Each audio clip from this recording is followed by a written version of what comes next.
Meu irmão, dá uma olhada nisso aqui. Mano, isso aqui é um jogo de 1999 rodando na porra de um PS1. Um PlayStation 1, mano. Um console que na época teria menos memória do que um aplicativo de calculadora no teu celular. E mesmo assim, mano, esse troço era viciante pra caralho pra aquela época. Todo mundo que jogou aquele negócio ficava de cara, ficava extremamente viciado naquele jogo. Tu entrava no mapa, pegava uma prancha e, tipo, tu ia andando pelo mapa e ficava perdido por horas dentro daquele console. Mas como, mano? Como que um jogo tão simples e tão limitado e que rodava num hardware também muito limitado, era tão gostoso de jogar e tinha uma física tão gostosinha, tão leve? Isso não era magia, mano. Isso era programação. E hoje eu, Leo.mp4, vou te mostrar o que acontecia por baixo do capô do Tony Hawk. Como que esse jogo tinha uma física tão gostosa, mesmo sendo num hardware tão limitado que era o PS1. Como que os caras conseguiram reproduzir isso aqui lá em 1999, mano? Tony Hawk Pro Skater, mano. Um jogo de 1999 que saiu pro PS1. Desenvolvido pela Neversoft e publicado pela Activision. E distribuído de graça pra arruinar a tua infância inteira, meu mano. Mas sério, mano, quando esse jogo foi lançado, ninguém esperava que ele fosse funcionar dentro do hardware. Antes do Tony Hawk Pro Skater, mano, jogos de esporte em específico eram todos travados, eles andavam meio quadrado, meio zoado. Você tentava fazer uma manobra e o personagem parecia que tava com cãibra, tipo, não rolava, não ficava de uma maneira natural, sabe? Aí veio a primeira onda, meu mano. Aí veio o Tony Hawk Pro Skater. Cara, o Tony Hawk pra época, ele era diferente de tudo. As manobras funcionavam, o skate deslizava como física real. As manobras se encaixavam, os combos ficavam fluidos, parecia que você realmente estava na pista de skate fazendo as manobras. Era muito suave, era muito rápido e funcionava, não ficava quadrado, não ficava aquela mecânica ridícula de videogame que tava sendo forçado, que tava sendo enfiado só pra rodar e só pra vender. Mas a pergunta que ninguém fazia na época, mano, porque todo mundo tava viciado, vidrado naquele jogo, é como é que eles faziam isso? Como é que eles programavam esse jogo tão fluido e tão redondinho pra um hardware tão limitado e pra pouca memória que a gente tinha disponível na época? E lembrando, mano, esse aqui não é um vídeo sobre nostalgia, esse canal não é sobre nostalgia, a gente fala de engenharia de software, a gente fala da parte técnica do videogame, a gente fala sobre equipes ridículas em questão de tamanho, só que extremamente geniais em questões de otimização, em questão de software e hardware. A gente fala sobre como que um time pequeno com um hardware ridículo conseguiu criar uma obra tão genial e tão grande pra época. Mas antes de falar de software ou falar de hardware, mano, a gente vai precisar pegar e falar de um probleminha. Um probleminha que não parece ser coisa grande, mas é um problemão do caralho. Cara, como que se programa um skate? Tipo assim, ó, pensa comigo, um skate de verdade, ele tem o seu próprio peso, um skate de verdade, ele desliza, um skate de verdade, ele tem uma curva devagarzinha, se você der um chute nele e tirar o pé, ele continua andando um tempão. Se tu virar o corpo, ele não vai virar na hora, ele tem o próprio peso do skate, ele vai curvando aos pouquinhos, é física real, é inércia, é atrito. Agora imagina que você é um programador no ano de 1998 e tu precisa colocar física real, inércia, um skate, tudo isso dentro de um jogo. E tu precisa colocar esse jogo dentro da porra de um PS1, mano. E tipo, quando a gente fala de um PS1, mano, a gente tá falando de um hardware que tem menos processamento que um micro-ondas hoje em dia. Ou seja, você não consegue simular a física real. É caro demais pra aquele hardware, vai suprir muito processamento. Então o que você faz? O que eles fizeram na época? Você trapaceia, mano. Só que você tem que trapacear de um jeito muito inteligente, saca só. Os caras da Neversoft não tentaram simular um skate de verdade, eles não queriam colocar um skate ali realmente. Eles tentaram simular a sensação de andar de skate. E isso é completamente diferente. Pensa no GTA, por exemplo. O GTA, ele não tenta simular o andar de carro da vida real. Ele te dá a liberdade, ele te dá a chave pra você andar de carro, só que não é uma física 100% real, completamente parecida com a vida real. Até mesmo porque o jogo ficaria podre. É como a diferença de um simulador de voo e um jogo que vai tentar simular o andar de avião. É tipo comparar um simulador de voo e aqueles Pilot Wings. O simulador de voo tenta copiar tudo, ele tenta simular tudo, a pressão do ar, a mecânica do motor, tudo. Ele tenta copiar realmente tudo que é andar de voo. E o Pilot Wings só quer que você se sinta voando, ele não precisa copiar todo o complexo de andar de avião, ele só precisa que você tenha a sensação de andar de avião. E o que o Tony Hawks fez? Tony Hawks escolheu o segundo caminho, ele escolheu o caminho da sensação, ele queria que você se sentisse andando de skate, não que você realmente simulasse um skate dentro de um jogo, até mesmo porque seria chato pra um caralho se fizesse isso. Mas pra fazer você se sentir com a sensação de andar de skate, Eles precisavam resolver 3 grandes problemas, mano. O primeiro é que aquele skate tinha que ser fluido, aquele jogo tinha que te dar uma sensação de fluidez, tinha que dar a sensação de que você realmente não esteja travado, que você não esteja duro em cima do skate. O segundo problema era que os controles do jogo precisavam responder na hora, o input tinha que ser perfeito. E o terceiro problema, mano, era que o jogador precisava se sentir 100% no controle daquele skate, mesmo quando o jogo tava te ajudando. Mas e, como é que eles resolveram esses 3 problemas, mano? Eu e você vamos descobrir agora. Primeiro, vamos falar do movimento, mas calma, eu te prometo que é muito simples de entender. Vamos começar com uma analogia muito boa, mano. Imagina que você é o jogo, você tá rodando, e toda vez que passa um piscar de olhos, uns 16 milissegundos, por exemplo, você precisa responder uma pergunta: aonde o skatista tá agora? E aonde que o skatista vai estar daqui a pouquinho? Essa pergunta, mano, acontece 60 vezes por segundo dentro do jogo. 60 vezes por segundo, mano. O jogo faz contas invisíveis 60 vezes por segundo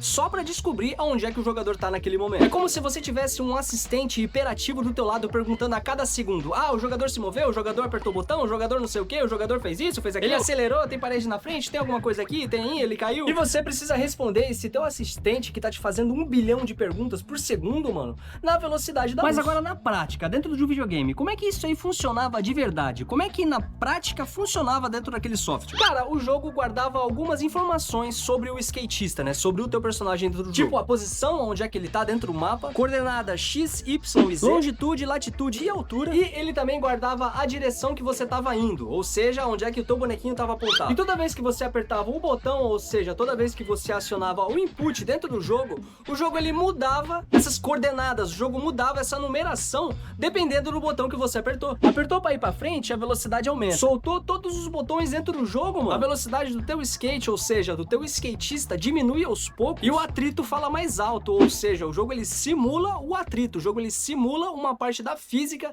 dentro do hardware. Era como se fosse uma ficha técnica de personagens de RPG, sabe? Mas ao invés de força e inteligência, os atributos seriam velocidade e o ângulo daquela velocidade que você tava indo. E o jogo ficava atualizando essa ficha técnica 60 vezes por segundo. E aqui que entra o detalhe mais legal do Tony Hawk, mano, que é a gravidade do jogo. No mundo real, quando você sobe uma rampa, a gravidade te puxa de volta. E no jogo, mano, acontece a mesma coisa, só que é programado. Tem um número no código chamado gravidade. E esse número fica puxando o skatista pra baixo o tempo inteiro. Quando tu sobe uma rampa, o jogo sente que você tá inclinado e ajusta o peso do teu personagem. Ou seja, quando você sobe uma rampa, o jogo sente que o chão tá sendo inclinado também e ajusta a física. Quando você pula dentro do jogo, a gravidade começa a reduzir a sua velocidade até você cair de volta. Ou seja, a sua velocidade vertical vai sendo diminuída até chegar no zero, daí você cai. Então como é que funcionava as curvas? Mano, as curvas é um capítulo à parte. Quando você girava o Tony Hawk, o personagem não girava instantaneamente. Tinha uma física por trás. Ele não ia, tipo, dar assim pra cá direto. Isso aí seria maluquice. Ele tinha uma velocidade máxima de rotação. Isso significa, se você virasse pra esquerda, ele já começava a girar. Só que precisava de um tempinho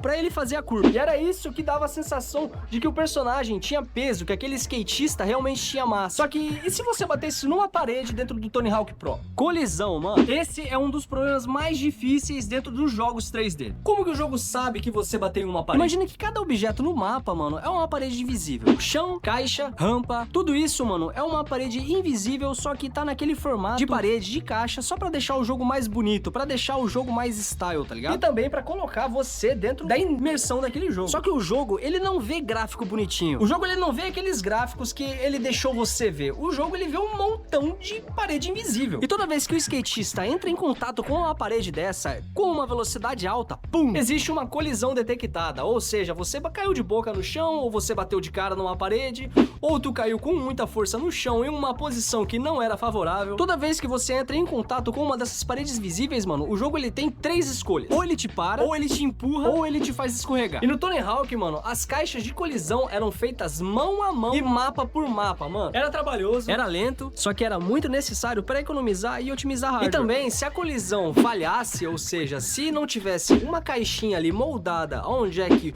o skatista ia passar, o skate passava por aquela parede. Ou o skatista travava no ar. O que não era o que eles queriam, porque tiraria você completamente da imersão do jogo. Mas beleza, agora saindo um pouco da caixa de colisão, vamos entrar na parte de deixar esse jogo emocionante. E essa é a parte que ninguém te conta, mano. O Tony Hawk não era realista. O Tony Hawk era intencional. Os desenvolvedores, programadores e artistas desse jogo, mano, fizeram uma escolha que deu muito certo pra eles. Diversão primeiro, realismo depois. Se sobrar espaço, claro. E eu vou te dar um exemplo concreto disso. disso, mano. Na vida real, se você entrar em um grid, que seria aquela manobra de deslizar pelo corrimão, você simplesmente cai, mano. Tu cai no chão feio ainda, tudo fudido. Agora, no Tony Hawk, só de você chegar perto daquele corrimão, só de você estar próximo do corrimão, o corrimão te puxava pra ele. Ou seja, existia uma zona invisível em volta de cada grind. E se o skatista entrasse nessa zona invisível com um ângulo ali mais ou menos certo, o jogo assumia o controle e te deixava como segunda mão. E te colocava naquele grind e te colocava dentro daquela manobra. Isso se chama Snap to Surface, ou trava na superfície, ou seja, você tá perto do corrimão, você se aproximou o suficiente, então beleza, vem cá e vamos fazer essa manobra, mesmo que você não saiba. E é isso que realmente faz o jogo parecer tão gostoso e tão fluido, porque você não precisa saber, você não precisa ter 1 bilhão de habilidades dentro daquele jogo. Você acha que tá sendo habilidoso, você acha que entende muito bem daquele jogo, mas na verdade o jogo ele facilita muitas das vezes e muitas das manobras pra você aproveitar o jogo, pra você realmente curtir aquele jogo. E isso não é só nos grinds, mano. Nos aterrissos também acontece isso. Quando você pulava de uma rampa e ia aterrissar, existia uma janela de tolerância, vamos dizer assim. Se você caísse num ângulo quase certo com o chão, não precisava ser perfeito, não precisava ser 100% certinho, precisava ser só quase certo, só quase ideal. O jogo deixava você aterrissar de boa. No mundo real, você quebraria o tornozelo. No mundo real, você ia ficar fudido no chão com o tornozelo quebrado, ia ficar semanas, meses com o tornozelo fudido, o resto da vida ia sentir. No jogo, sucesso, mano, mete marcha, vamos pra próxima manobra. É como se fosse aquele jogo de dança, onde é que aquele perfeito aparece, mesmo quando você errou a parte de dançar, mesmo quando você tava levemente fora do ritmo. Ou seja, existe uma margem de erro que você pode errar e tá de boa, o jogo ele vai simplesmente tolerar. Mas por que que isso acontece? Porque se você deixar o jogo muito difícil, o jogador ele vai simplesmente olhar pra aquele jogo e falar: não, eu não consigo jogar essa porra, então tchau, eu não quero mais jogar isso, eu vou dropar esse jogo. O jogo fica frustrante a um ponto de você nem conseguir jogá-lo, não tem graça nenhuma pra quem vai jogar. Os designers de jogos, mano, chamam isso de game feel. Game feel, mano, é basicamente aquela sensação de que o jogo responde muito bem, de que quando você falha no jogo, você falha por culpa sua, não por falha do videogame. Isso é muito mais difícil de programar do que parece, mano, porque você precisa enganar o jogador de uma maneira que ele não vai perceber que está sendo enganado. A Neversoft, mano, passou meses só programando e só ajustando esses números. Por exemplo, a margem de tolerância dos grinds, quando você vai pular em um grind, você precisa de um número pra decidir, tipo, quão lógico é você acertar aquela manobra. As margens de tolerância da aterrissagem também, mano, o quão lógico, o quão inclinado aquele skate precisa estar pra não ficar feio pro jogo, pra não parecer que ele realmente tá te enganando, que ele realmente tá facilitando pra ficar mais fácil pra você. A velocidade de rotação nas curvas que você acertava ou você errava também tinham que ter uma margem, e isso aí não acontecia de maneira automática, você não tinha um número perfeito de ajuste, era teste atrás de teste, até ver aonde ficava menos perceptível que o jogo estava te enganando, que o jogo estava deixando mais fácil pra você, facilitando o teu lado como jogador. Não existia fórmula mágica, não existia uma maneira rápida, era jogar, testar, sentir que não estava óbvio e testar de novo, até chegar da maneira mais próxima de ser real. E quando os jogadores começavam a ficar bom no jogo, quando os jogadores já tinham um tempo de experiência dentro daquele software, dentro daquele joguinho, eles percebiam essa facilitada que o jogo dava pra eles, e ao invés deles enjoar do jogo, ao invés de olhar e falar: caralho, isso aqui tá muito fácil, eles usavam isso a seu favor. Eles utilizavam aquelas manobras que eram mais fáceis de fazer, aquelas manobras que eles sabiam que o jogo ia facilitar pro lado deles, mano, pra fazer combos mais fortes, combos maiores. Eles chegavam em ângulos impossíveis nos grinds, porque sabia que o jogo ia facilitar pra eles. Eles transformavam aquele bug que eles sabiam, que eles conheciam que o jogo ia facilitar pro lado deles em técnica. Só que os programadores também previram que isso ia acontecer, né, mano? Tipo, vai ter um jogador mais habilidoso, vai ter um jogador que vai jogar aquele jogo por mais tempo, então ele vai usar aquilo ali como ferramenta, ele vai utilizar aquilo ali pra pegar e se facilitar dentro do jogo. Só que isso também já era previsto, mano. O jogador habilidoso mais ajuda invisível do jogo é igual um combo do caralho, um combo sinistro. E um combo sinistro dentro de um jogo às 2 horas da manhã é igual o jogador feliz, ou seja, vai ter mais tempo jogado naquele jogo. E agora também já entrando no assunto de tricks, mano, como que os combos e as tricks funcionavam dentro do Tony Hawk? Porque assim, o coração de Tony Hawk, mano, não era só tu pegar teu skate e sair andando aleatório. As tricks e os combos tinham uma importância grande pra caramba. O coração do Tony Hawk, mano, era fazer manobra, conectar combo, fazer pontuação e explodir, meu mano. Mas como que o jogo sabia o que você tava fazendo? Qual combo? Como é que o jogo sabia qual combo você faria? Olha só, mano, eu vou te explicar ponto a ponto. Cada trick era uma combinação de botões dentro do jogo, dentro do input dele. Você apertava X pra cima, kickflip. Você apertava quadrado pra baixo, nose grab. A todo momento o jogo ficava monitorando os seus botões mais e ficava combinando junto com as combinações que ele já tinha lá listadas. Então, basicamente, a todo momento que você fazia um combo de manobras, o jogo ele pegava o combo do teu input, ou seja, dos botões que você apertou, e comparava com a lista que ele tinha do lado dele. Era como se ele tivesse duas listas ao mesmo tempo, onde é que uma ele lia o que você tava fazendo e na outra ele já tinha os combos e as sequências. É tipo senha em celular antigo, tá ligado? Você digitava um padrão e o telefone reconhecia. O Tony Hawk fazia a mesma coisa, só que ele fazia essa padrão em questão de manobra. Ele tinha uma lista de manobras que ele meio que copiava e colava do lado do outro. Agora os combos, mano, era mais ou menos como se fosse uma questão de estado. Então vamos lá, o jogo tinha um sistema de estado. Você podia estar em 4 estados principais: no chão, no ar, em grid e em manual. No chão era tipo andando, a gente tava no chão ali, normal, só rolando com o pé no chão. No ar você tava pulando, ou seja, você podia fazer uma trick aérea. Em grid você tava deslizando sobre uma superfície, ou seja, você pode fazer um trick grind. E em manual, mano, você tava se equilibrando com as tuas rodas traseiras, ou seja, pode fazer trick manual. E o segredo dos combos, mano, era esse: você podia encadear esses estados dentro do jogo. Pulou, tu faz uma trick no ar. Aterrissou, faz um trick manual. Entrou num grind, pula de novo, faz uma trick. O jogo basicamente registrava que você não tinha tocado no chão normalmente, ou seja, você não tava no chão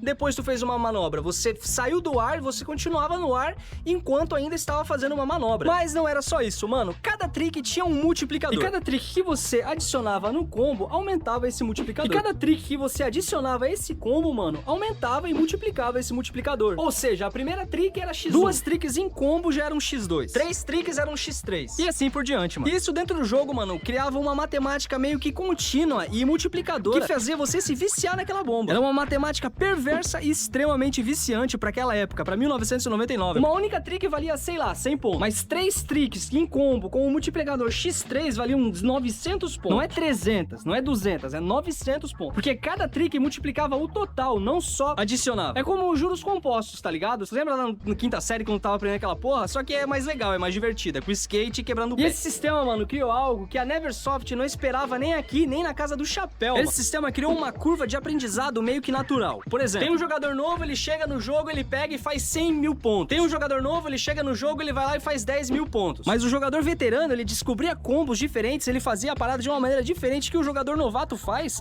e ia lá e fazia 200 mil pontos. Daí tinha um outro cara que jogava 15 horas seguidas e ele ia lá e batia 300 milhões de pontos. E o mesmo sistema servia pra todo mundo, só que os caras, tipo, tinham mais tempo de jogo, os caras tinham mais habilidade, mais experiência no jogo, sabia fazer os combos maiores. Isso, mano, é design de um jogo brilhante. Hoje em dia é muito normal, né? É muito natural a gente ter o sistema competitivo, é muito natural a gente ter aquele sistema de pontos, sistema de ranked, mas pra 1999, num PS1, mano, era algo brilhante, era algo, puta, fora da curva. E os specials, mano, as manobras dos personagens especiais dentro do Tony Hawk. Você precisava encher uma barra de combo especial pra fazer aquele combo especial. E esses combos especiais, mano, valiam muito mais pontos pro jogo. No código, isso era muito simples. Tinha um número que representava a barra especial e quando esse número chegava no topo, quando esse número chegava na pontuação máxima que ele podia estar, acionava uma flag, uma bandeirinha dentro do jogo, basicamente dizendo: olha, mano, isso aqui tá disponível, isso aqui já dá pra ser ativado. Aí sim o jogo ele pegava e liberava as manobras especiais pra você. Aí sim você ganhava aquelas manobras especiais pro teu personagem. E assim, mano, não era mágica, mano, era só uma variável com uma condição final. Mas pro jogador, pra gente que era criança, jogando aquele jogo de skate naquela época, era um bagulho especial pra caralho, a gente achava muito foda. Mas aí, mano, como que eles conseguiram fazer isso aqui dentro do PS1 com as suas limitações? Sendo que o PS1 era um hardware bem limitado pra época. Como que eles conseguiram colocar esse jogo dentro desse hardware? Tudo bem, movimento, física, combos, parece que a gente tem tudo resolvido, né? Parece que a gente já tem um CDzinho pronto e é só colocar pra vender e já é. Mas existe um enorme elefante nessa sala, mano, que é o hardware. Mano, esse console era fascinante pra caralho pra época e também era limitadíssimo, mano. A gente tinha 2 MB de memória RAM. 2 MB de memória RAM. A foto que tu tirou ontem do lanchão que você comprou na esquina ali por 30 pila, mano, provavelmente tinha mais memória do que todo o PS1 inteiro. E a GPU, mano, né? Tá esquecendo? E a GPU, mano, ou seja, o chip que desenhava os gráficos na tua tela não tinha nenhum ponto flutuante. Ponto flutuante, mano, é tipo uma matemática que você usa pra calcular física de uma maneira precisa, de uma maneira 100% concreta. Então, o que eles fizeram? O PS1 meio que tinha que fazer uma versão simplificada desse ponto flutuante. E era por isso que os gráficos do PS1 tremiam, era por isso que quando você via a Lara Croft, era por isso que quando você via o Crash no PS1, mano, eles estavam sempre se tremendo todos. Os vértices, os pontos, os polígonos ficavam balançando levemente porque eles não tinham esse ponto flutuante, era meio que uma imitação barata dele. Então como é que a Neversoft colocou softwares em 3D inteiros dentro desse hardware? Como é que eles fizeram isso? Gambiarra inteligente inteligente número 1, mano, carregamento parcial. O que quer dizer com isso? O jogo não colocava um mapa inteiro na memória. O jogo só carregava o que você podia ver naquele momento. Partes do mapa que eram invisíveis naquele momento, ou que eram inutilizadas naquele momento, ou que você não fosse ver naquele exato momento, eram simplesmente não existia ainda dentro do hardware. Elas eram simplesmente invisíveis. Simplesmente não eram renderizadas dentro do software. Pra quê? Pra otimizar o máximo de espaço possível. É como se fosse aquele truque de teatro, onde é que o cenário fica mudando atrás do ator. E o espectador só vê o que tá na frente dele. O resto não precisa porque não tá no contexto daquela história. Gambiarra inteligente número 2, mano. Repetições de texturas. Mano, olha pra qualquer chão dentro do Tony Hawk no PS1. Você pode ver o mesmo padrão se repetindo variadas e variadas vezes. Mas por que isso acontece? É porque a textura do jogo era pequenininha. E o jogo simplesmente faz o quê? Ele repete várias vezes aquela textura pequenininha pra ficar padronizado aquele chão, pra cobrir aquela área toda. Isso, mano, é economizar uma memória ridiculamente grande. Gambiarra inteligente número 3, não 2, 3. Geometria simplificada, mano. Os personagens do Tony Hawk e do PS1, mano, eram ridiculamente feios. Mas por quê? Porque eles eram feitos de pouquíssimos polígonos, mano. Eles eram feitos com o mínimo de polígono possível. Se você pausar o jogo e olhar diretamente pro Tony Hawk, mano, parece que ele é um origami, ele é todo quadradão, ele parece Steve do Minecraft. Braços triangulares, cabeça quadrada. Porém, em movimento e com a câmera afastada, tu não tá nem aí, mano. E o ano era 1999, ninguém tava ligando o gráfico, tava todo mundo cagando, tava todo mundo jogando pra se divertir. Ninguém nem tava se importando com o gráfico. Mas essa era uma habilidade muito foda dos programadores, dos artistas da época. Essa era uma habilidade muito importante pra saber exatamente o mínimo do que o olho humano precisa saber pra desenhar algum jogo. Pro olho humano olhar pra um jogo e falar, ah, não, tal coisa é tal coisa. Tá bom, tá feio pra caralho, mas é tal coisa. O Tony Hawk tá parecendo o Creeper do Minecraft, mas tá bom, tá tudo bem. Não era sobre fazer bonito, era sobre fazer parecer bonito o suficiente pra você identificar. Gambiarra número 4, mano, e essa aqui é a minha favorita. A fog, a névoa do jogo. Sabe aquela névoa que você vê nos jogos, lá longe, nos jogos de PS1, mano? Aquilo lá não era estética, aquilo lá era otimização pura. A névoa servia basicamente pra quê? Pra esconder as partes do mundo que não tinham sido carregadas. Por que tudo tá muito longe e tudo tá muito nebuloso lá longe? Porque aquelas partes não foram carregadas ainda, e você não pode saber que aquelas partes não foram carregadas ainda, porque senão vai estragar a imersão do jogo. É um dos melhores exemplos, tipo, de transformar limitação em estética. Dentro dos jogos, esse é o melhor exemplo possível. As pessoas da época, mano, até sentiam falta daquela névoa. As pessoas da época até sentiam falta daquela névoa nebulosa que tinha no fundo quando foram jogar outros jogos mais pra frente avançados. O pessoal novo que jogava os jogos de PS2 olhava e falava, caralho, mano, cadê aquela névoa? Todo mundo ficava meio assim, né? Porque eles sentiam falta não da limitação em si, mas sim da estética nebulosa que os jogos do PS1 traziam e já não tinha mais no PS2. Só no Silent Hill, só no Resident Evil, mas aí já é outra história. Então aqui a gente entra em um ponto, mano, que programar jogos pro PS1 era uma baita de uma arte da sobrevivência, era uma baita de juntar otimização, estética, tudo no mesmo estilo de programação. Você tinha pouco, só que precisava entregar muito, entende? E a solução, mano, era sempre quase a mesma. Simplifica, otimiza, engana o olho e reza, meu mano. Reza muito pra essa porra rodar o mais liso possível. Enfim, mano, Tony Hawk nunca foi reconhecido pelos seus gráficos. Tony Hawk nunca foi reconhecido por ser um jogo extremamente realista. Hoje em dia a gente vê uns jogos tipo o Tony Hawk, assim, até dá risada, porque era muito bizarro pra época, e já tinha jogos mais bonitos sim. E aqueles gráficos envelheceram meio mal, mas o que torna o Tony Hawk muito bom, mano, não era nem os gráficos, a gente nem jogava por causa disso. E ele também não era impressionante por causa da história, porque não tinha história nenhuma no Tony Hawk. Você era um skatista, você andava de skate, já acabou, já era. Mas ele era muito importante pelo simples fato de que ele foi um jogo no ponto que meio que decidiu, onde é que um grupo de programadores decidiu que, não, a sensação é mais importante que o realismo, a sensação é mais importante que a profundidade. Mas valeu, rapaziada, esse foi o vídeo e um beijo do Magro, rapaziada. Se vocês me derem sugestões pra vídeos, eu ficaria muito feliz. Qualquer jogo que vocês quisessem que eu trouxesse aqui, beleza? Valeu!